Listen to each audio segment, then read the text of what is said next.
வெங்காயம்லாம் ஓரளவுக்கு வந்துருச்சு. இதுக்கு மேலே பெருசாகாதுன்னு நினைக்கிறேன். எல்லாம் சரிஞ்சிருச்சு பாருங்கள். இந்த மாதிரி நெக்கு சாஃப்டாகி சரிஞ்சிட்டாலே நம்ம இதை எடுத்துக்கலாம். வாங்க இப்போ எடுத்துக்கலாம். இந்த வருஷம் ஒன்றும் பெருசாக வரல. நானும் பெருசாக இதில் இந்த வருஷம் அவ்வளோவா நமக்கு பெருசாக கிடைக்கல.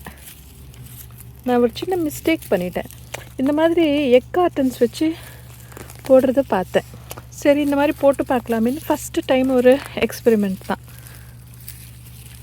பரவாயில்ல, வந்த வரைக்கும் சந்தோஷம். குட்டி குட்டியாக தான் இருக்குது, இருந்தாலும் சந்தோஷம்.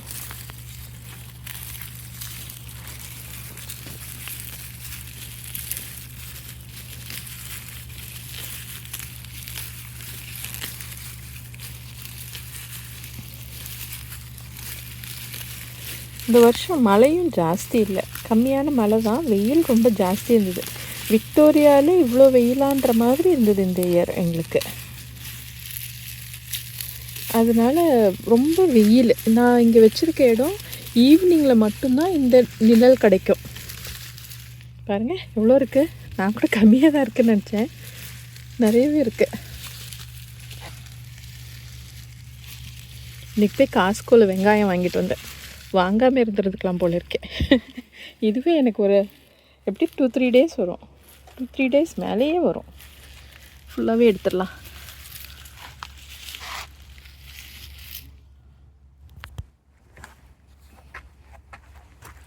இதெல்லாம் வாக்கிங் ஆனியன் சொல்லுவாங்க. இதெல்லாம் நான் ஏற்கனவே கொஞ்சம் கொஞ்சம் எடுத்துட்டேன். இதை பாருங்கள், சின்ன வெங்காயம் மாதிரி இருக்கும். இஜிப்ஷியன் ஆனியன்ஸ்னு சொல்லுவாங்க. வெங்காயம் வந்து நமக்கு கீழே வராது, வேரில் இந்த மாதிரி மேலே தான் இருக்கும். அதனால தான் அவங்க பேர் வாக்கிங் ஆனியன்ஸ். வாங்க மிச்சம் இருக்கிறதே எடுத்துக்கலாம்.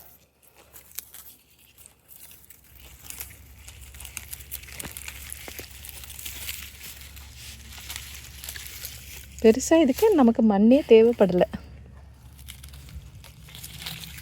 கொஞ்சோண்டு மண்ணிலேயே இங்கே நம்மக்கிட்ட இருக்கிற மண்ணிலேயே வச்சா வராது இங்கெல்லாம். ஏன்னா இந்த மண் ரொம்ப களிமண்ணாக இருக்கும். ஸோ வருஷம் நம்ம கடையில் மண் வாங்கி தான், சாயில் வாங்கி தான் நம்ம செடிங்களை நடணும்.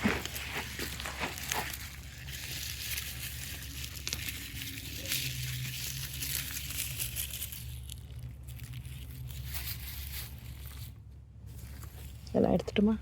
ஒன்று மட்டும் 2 விட்டுருக்கோம். இங்கே ஒன்று இருக்குது, அப்புறமா இங்கே ஒன்று இருக்குது. ரொம்ப கெட்டியாக இருக்குது அது.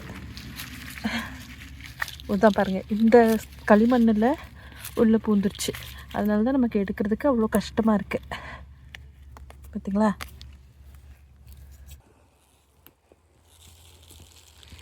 பாருங்கள் எவ்வளோ வெங்காயம் கிடச்சிருக்குன்னு. நமக்கு இன்றைக்கி இவ்வளோ வெங்காயம் கிடச்சிருக்கு. சூப்பரில்.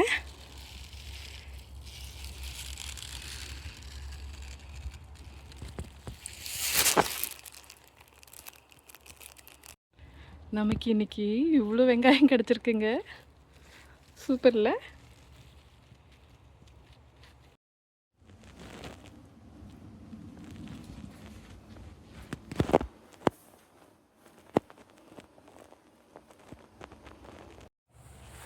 நம்ம ஆப்பிள் மரங்களும் பாருங்கள் சூப்பராக ரெடி ஆகிட்டாங்க.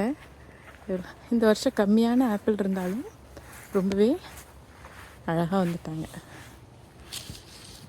சூப்பரில். இன்னும் கொஞ்சம் நாள் ஆகணும், நல்லா நிறைய இன்னும் கொஞ்சம் இதாகணும். இப்போ விழ ஆரம்பிச்சிருச்சு. இன்னும் ஒரு என்ன சொல்கிறது, 10-15 நாளில் சூப்பராக ரெடி ஆகிடுவாங்க. தக்காளியும் அங்கங்கே 1-2 இருக்குது, பறிச்சிக்கலாம். இதெல்லாம் செரி டொமேட்டோஸ்ன்னு சொல்கிறது. அதையும் கொஞ்சம் பறிச்சிக்கலாம். பழுத்ததை மட்டும் எடுத்துக்கலாம். பொட்டேட்டோஸும் ரெடி ஆகிட்டாங்க. உருளைக்கிழங்கெல்லாம் பார்த்திங்கன்னா எல்லாம் இலையெல்லாம் வாடிட்டு வருது பாருங்கள். இந்த மாதிரி வாடினாலே அது ரெடி ஆகிடுச்சின்னு அர்த்தம்.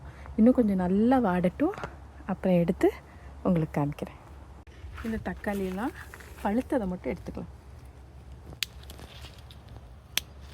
பார்க்க எவ்வளோ அழகாக இருக்குல்ல, மணி மணியா.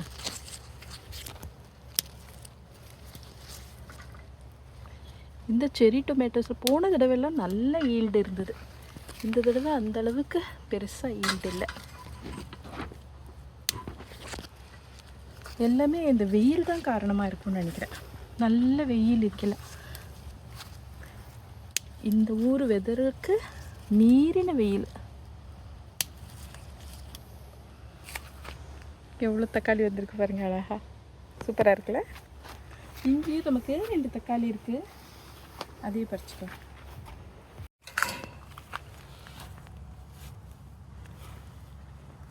இதை கட்டி வச்சுருந்தேன், ரொம்ப கீழே அடியில் இருக்கிறனால சரியாக வரல. இந்த இலைகளை பார்த்திங்களா, தக்காளி இலைகள் மாதிரியே இருக்குது. அது நார்மல் தக்காளியோட இலை மாதிரி இல்லாமல் ரொம்ப வித்தியாசமாக இருந்தது. அதனால தான் இது வாங்கினேன். இந்த செடியிலேயே மொத்தமாகவே எனக்கு 3 தக்காளி தான் வந்திருக்கு. சாப்பிட்டு பார்த்தா தான் தெரியும் இந்த தக்காளியோட டேஸ்ட்டு எப்படி இருக்குன்னு.